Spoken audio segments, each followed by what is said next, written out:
Hi everyone, this is Essential Oils 101. My name is Nicole and we're going to be going through the basics of essential oils, go through some common questions people have about them, and just get to know more about essential oils. If you have never used them, great. If you're looking to start a more natural lifestyle, great. Or if you're just curious about what's in those little bottles, great as well. This class is for you. Maybe you're looking to get rid of some of the chemicals and toxins in your home. Whatever your reason, welcome. And I mean, everyone can benefit from these things. It's amazing. It has totally changed my life. I've been using essential oils for the past 6 months on myself, my husband, and my little baby. And we have just seen amazing things happen after using this, and we feel so much healthier. So, like I said, we're going to go through the basics of essential oils, answer some common questions. So let's go ahead and get started. So first, what are essential oils? There's a lot of people that really have no idea what they are. That's fine, because I didn't either several months ago, so we're going to answer that one. So essential oils are the most powerful part of the plant. They are distilled from different parts of the plant, different types of plant, shrubs, flowers, trees, roots, rinds of fruit, resins, and herbs. Essential oils consist of over 100 different natural organic compounds. In humans, they provide support for every system in the body, including your hormones.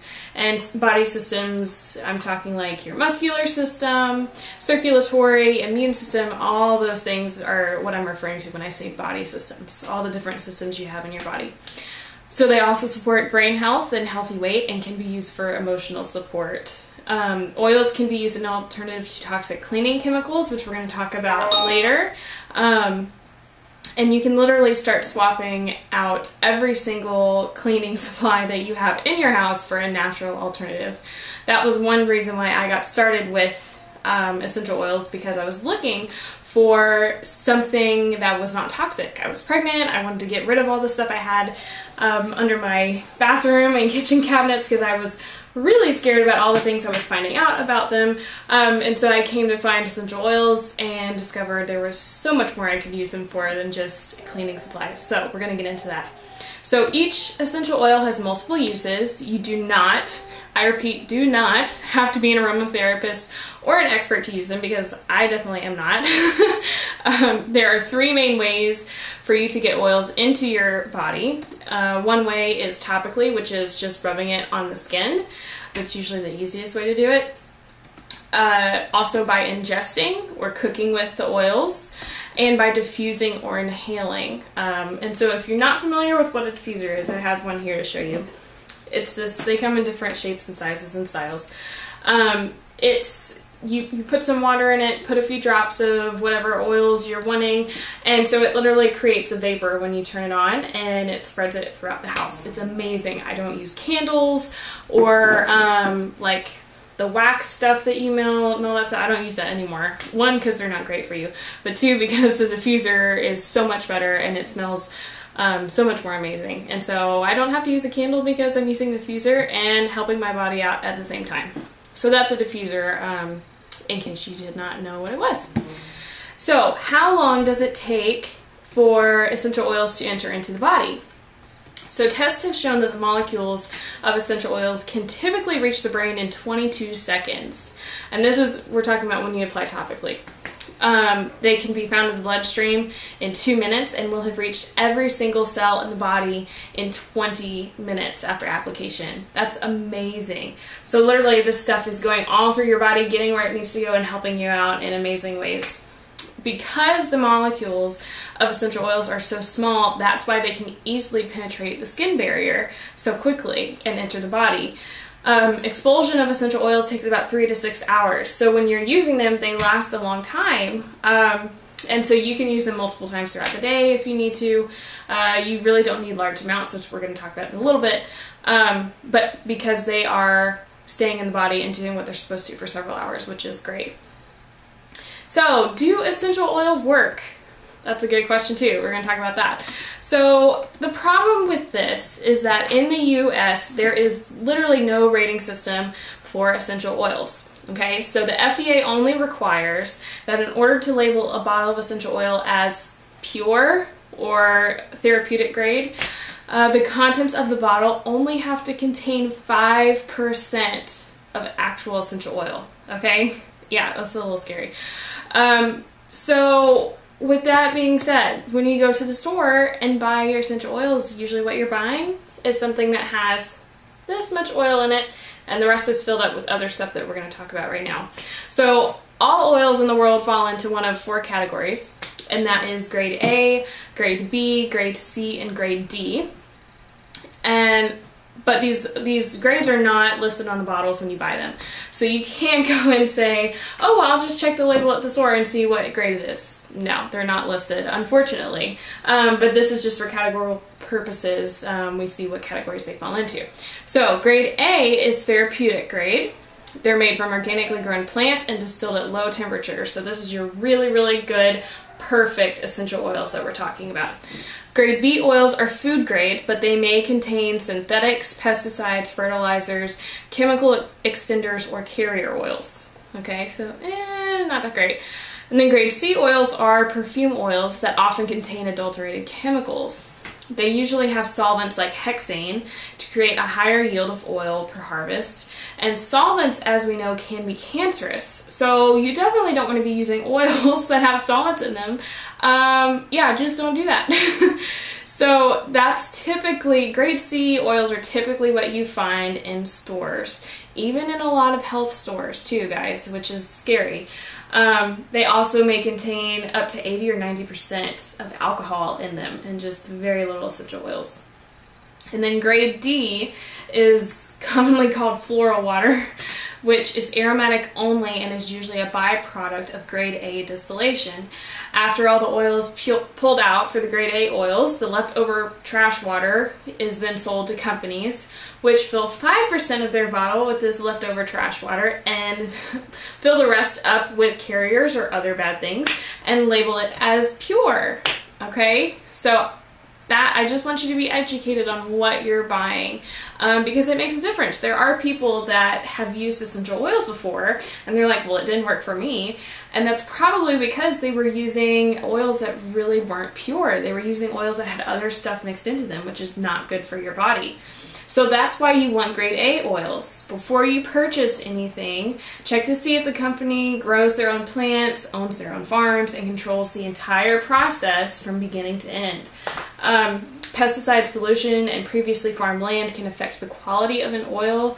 And Young Living's oils, which is what we're going to talk about today, all of them are grade A. Okay, so they are super, super high quality, completely pure, nothing extra or bad in them. What you read on the label is what you get. So why would you want to go the extra step of trying to get away from chemicals by using essential oils, only to find out that you're actually using chemicals in the essential oils? So I just want to make sure that you understand what you're buying, what's out there, and do your research before you purchase from any company, okay? So the number one reason that Young Living is a cut above the rest, and the one that I choose for me and my family, is because of their seed to seal process. Their unique seed to seal process is a commitment, and it comes in 3 different pillars, which is sourcing, science, and standards. And it ensures that the cultivation, wild crafting, distillation, quality testing, and legal compliance of the essential oils and products produced by Young Living are done without compromise, and they're made with the highest of quality. All right, so why do other companies sell oils more cheaply? That's a good question. Simply, it's to save money. If you spray your crops with pesticides, you have more crops to distill. If you use a chemical solvent to extract the oil, then you pull more oil out, even though you've used a chemical. If you dilute it with a cheaper oil or a carrier oil, you stretch more of the oil you have. So all in all, to say, most companies sell their oils more cheaply because they cut corners and aren't giving you a quality product. So how powerful are Young Living's essential oils? It takes a great deal of work to produce a tiny amount of essential oil. So I'm going to give you a few examples. It takes 60,000 rose blossoms to provide only 1 little ounce of rose oil. And then with lavender, it takes about 220 pounds of lavender plant to produce about 7 pounds of oil. And then with lemon oil, it takes about 75 lemon rinds to produce a little bottle of lemon essential oil. So we're talking about taking a whole bunch of those really good plants, grown organically, grown the right way, no chemicals or pesticides, and you get it down into this wonderful concentrated oil so you can see the wonderful benefits of it, okay? So a little bit with these oils goes a really long way.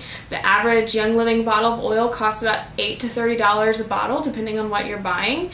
A 5 milliliter bottle contains 90 drops. A 15 milliliter bottle contains about 250. And each application, or each time you use it, you only need about 1 to 3 drops of oil. Okay, so you're not using a lot. So even if you get a small bottle, you're getting 30 to 90 applications per bottle. Okay, so when people tell me it's expensive, I'm like, well, kind of, sort of, but not really, because you might be thinking, oh my gosh, I just paid $10 for this bottle, or I just paid $15 for this bottle, but that's going to last you for months. Okay, so yeah, that, just wanted to share that. So next really good big question, are they safe?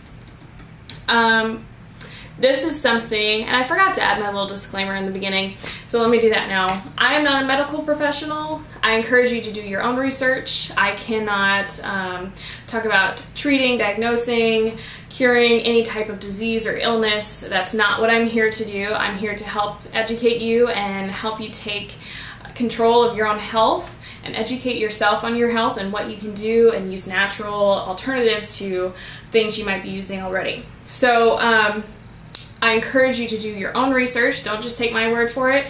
Look it up if you're concerned. I'm not encouraging anyone to do something they're not comfortable with. Please do your own research and take control of your body and take control of your health. That's what I'm here to tell you. So in regards to that, are they safe? People have been using essential oils for centuries. I mean, what do you think we used before we had modern medicine?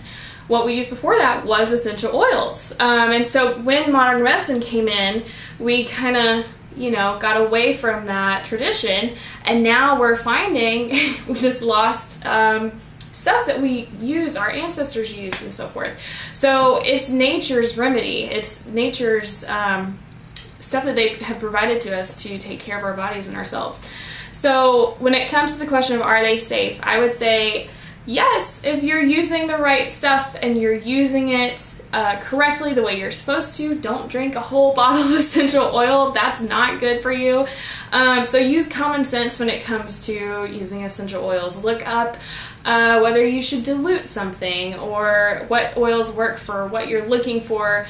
So always use common sense. Always do research. That's always a really good couple steps to do before you start using. Now, when it comes to internal use of essential oils, I have a lot of people asking me about this. The NAHA, which is one of the top aromatherapy schools in the U.S., does not advocate for internal use of essential oils. And why is that? Well, because most oil companies, almost all of them, do not carry any GRAS or generally regarded as safe essential oils, which have been cleared by the FDA. But the NAHA bases a lot of their decisions on the British model of using essential oils, which usually advocates for topical use only, okay? So we're coming from an organization that only promotes topical use typically, so they're not really going to promote internal use when it comes to that. But many of the British studies are actually flawed. For example, the tests are done at extremely high doses or in ways that the oils aren't typically used, like pouring a whole bottle inside of your body. You're not meant to use them that way. Young Living has created a Vitality line with distinctive labels, which you'll see in just a minute. Or actually, I'll show you now. They have white labels on them, so you can see the difference. Here's one with a white label. Here's one with a colored label. So the Vitality line is the one that have the white labels on them. And those have been cleared by the FDA for you to take internally. Now, this is really amazing because there's really not very many essential oils that have this clearance by the FDA. So you know for sure when you see that white label, it's totally safe for you to take internally. Other thing when it comes to safety of essential oils, there are certain oils that are photosensitive, meaning that you don't want to wear them and go outside. You don't want to wear them and be in the sun. Those are usually your citrus oils. So lemon, grapefruit, orange, that sort of thing. So when you're using them, and if you're putting them on your skin, this only is for if you're putting them on your skin. Always watch for redness and dilute with a carrier oil. Always dilute oils on children. I use them on my baby. I've been using them since day one.